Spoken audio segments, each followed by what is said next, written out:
so what we're going to do now is we're going to talk about so-called order of processing. And what you'll find here is that the order of processing isn't something you get very much control over, unlike some other things we'll talk about in just a second. So the order in which the chunks, which are of course created by the splitterators, are processed in a parallel stream is non-deterministic from the point of view of the application developer. There could be more determinism in the infrastructure, as we'll see, but the application developer really doesn't really care, in some sense, the order in which things are done.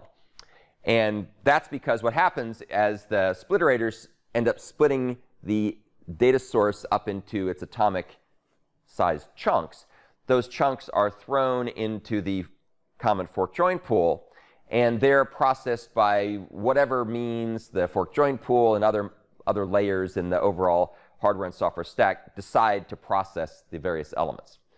And in particular, what makes this non-deterministic is that the ordering of the processing of the chunks could behave differently even on the same input if you run it multiple times. And this is something you have little to no control over. And that's good, as you'll see in a second.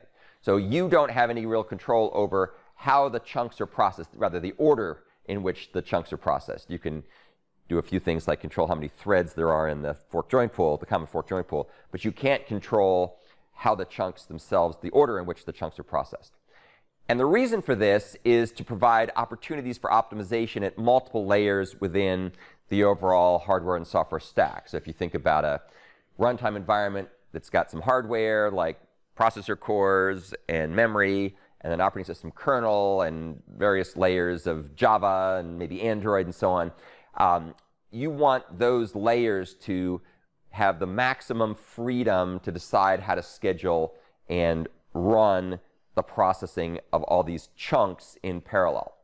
So just to give you one example, and we'll talk a lot more about this later, the fork join framework that underlies all the parallel stream stuff uses something called work stealing. And work stealing is a mechanism that has a thread that doesn't have any work at the moment to do, to randomly, that's the non-deterministic part, randomly look around at other worker threads in the common fork join pool, see if they've got work in their queue that they're not currently processing because they're doing something else. And then it'll go ahead and steal that work and then run it. And the whole point, of course, is to maximize the utilization of the underlying cores. So that's an example of a non-deterministic optimization that's designed to make things run more efficiently.